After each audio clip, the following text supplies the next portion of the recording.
is meaningful work, and train crews are on the front lines when it comes to transportation. On the Wheeling in Lake Erie, a railroader hires on as a brakeman in training, gets promoted to a conductor, and eventually gets promoted to an engineer.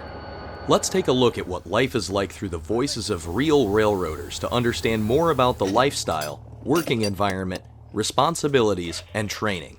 The conductor, he's in charge of the train, he's in charge of all the movements. He'll get off, throw the switches, hook the cars up. When we come to an industry, he'll get off and switch the cars out the industry, and he's kind of in charge of all the movements of the train. Yeah, as a conductor, the train doesn't move without my authority. I tell the train to go forward, I tell the train to back up. I tell the engineer when I need the proper protection to operate in between the equipment, whether that be lace up an air hose or take off a handbrake. For the first 2 weeks, you're in a classroom environment, looking at books, looking at videos, doing a little bit of hands-on here and there.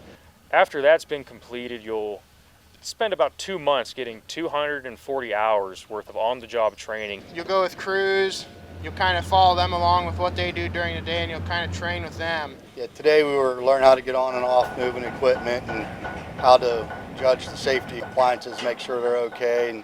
Comprehensive training is necessary to make sure new hires are ready to handle not only the railroad environment, but also the responsibilities of a conductor. So what are those responsibilities? This is not just something you're like, hey, I'm gonna go jump and work on a train. We don't just get on an engine, take a train somewhere and hop off. We start to finish, you build your train, you air test your train, you go work industries, you yard your train, and get the power back to the dock. It's a lot of responsibility when you're in charge of a piece of equipment that big, let alone something that can be over a mile long. Conductor is pretty much the eyes on the ground for the engineer. Yeah, we're responsible for each other. It's like a checks and balance system. Yes. It is a serious job, but at the same point in time, you can still have a little fun.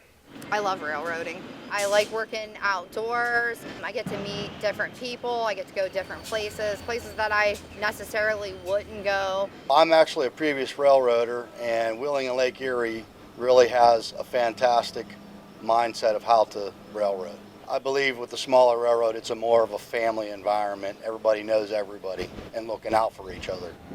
Teamwork is essential for the efficient movement of trains, and the Wheeling in Lake Erie runs a lot of them. What are some of the challenges of the job? What determines what job you'll be on, and what kind of hours will you work? 5 days a week. I'm here 12 plus hours a day. You know, you're getting called at 3 o'clock in the morning. The next day you're getting called at 5 o'clock at night. I don't mind the long hours myself. Some days are better than others. Everything on the railroad is based on seniority. And over time, as people retire, move up to engineers, move up to higher positions, you'll start to be able to hold higher and higher jobs. You'll start to get more and more people below you. Weekends aren't a right out here. They're kind of a privilege. Railroads run 24 hours a day, 7 days a week. That means conductors have to be prepared to work in a multitude of dramatic environments. What's it like working outside? What kind of mental state do you have to be in to maintain a proper focus? We work in all types of weather. Rain, snow, heat, cold. There's really no stopping.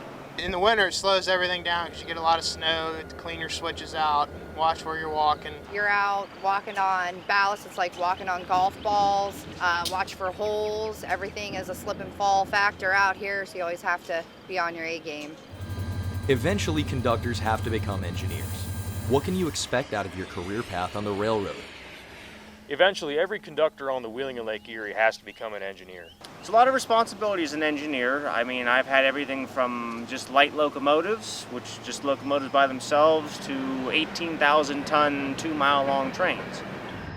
Railroaders can take advantage of some fantastic benefits unique to the industry, and specifically the Wheeling and Lake Erie. What exactly are those benefits? We don't pay into Social Security. We pay into railroad retirement. If you have a spouse, when you retire, you get a pension check, and your spouse also gets a pension check that's worth half of yours. We have 401k with a company match. We have medical and dental and vision. And then the company does a lot of nice things too. We have a company picnic every year. We have like a Santa train around Christmas time, stuff to do with your family. We get lots of nice stuff like that. It's a nice place to work.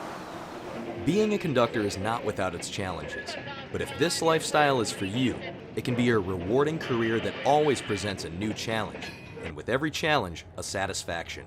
Conductors play a key role in keeping this railroad moving, and with it, the North American supply chain.